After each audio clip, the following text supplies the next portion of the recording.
Here at E3, we announced the Xbox Elite wireless controller.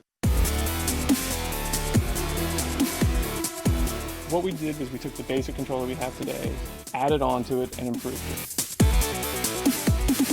I think the first comment I always get is it's heavier, and it is. Most of the things we've added are steel. When you add these higher quality parts, you're going to add weight. This controller, you're not breaking. It's built tough, it's built strong, and it's not gonna wear.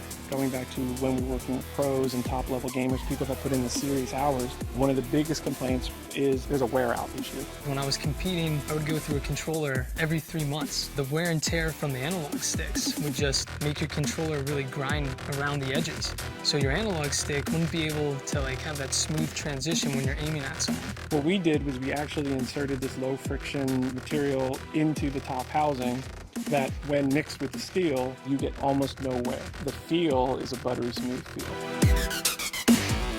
When I first started using the controller, I was a bit skeptical. Once I gave it a shot, I realized how big of an advantage it would give me. You can do so much with it and map so many buttons a different way. There's no controller out there like this. There will be an Xbox Elite adjustability application that will come with this. It'll be something that works on your console and you can directly communicate with it. That is how you'll remap the controller. You will be able to adjust your ABXYs, your digital inputs, your D-pads, your bumpers, your triggers will all be able to be remapped. We will actually store everything on the controller itself. It's not stored in the console, which means there's no lag. Anything you adjust in the application, you can then save it, name it. Not only can you have the one profile on here, you can actually save two.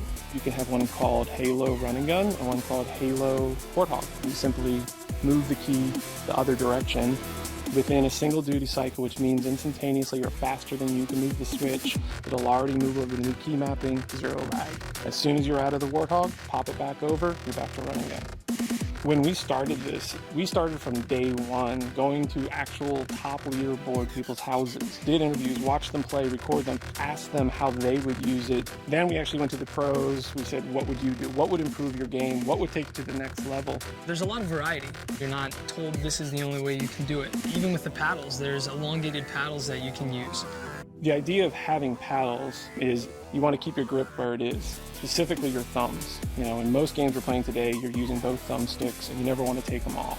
Most of us on the pro team will set this top left paddle to the X button. That's the ability for thrust when you're playing on bumper jumper. So we're able to hit the paddle in the back and keep that smooth transition on our opponent. We really went overboard, we think, on everything to say what would make it fit for you as an individual gamer. The customization is endless. There's thousands of ways you can set up this controller. There is 4 paddles. There's 2 that we call the shorters and 2 that we call the longs. That's these ones down here. Hair triggers is a new thing that we added where it's physical travel or 50% travel. Simply put, it's a mechanical stop. What that gives you is not only does it shorten the distance, but there's actually, because there's a hard wall behind it, it gives you a slight rebound. Then it'll come with 2 D-pads, one this multi-facet one, as well as the traditional cross. They are replaceable, they are removable, they're swappable, you can do them however you want. It's the same with the thumbsticks. You can pop these off and you can place in an elongated thumbstick, and that will actually help you to move less and have that perfect precision aim across the map if you're trying to snipe somebody. We're going to sell it with different shapes. We're going to work with partners to have different shapes.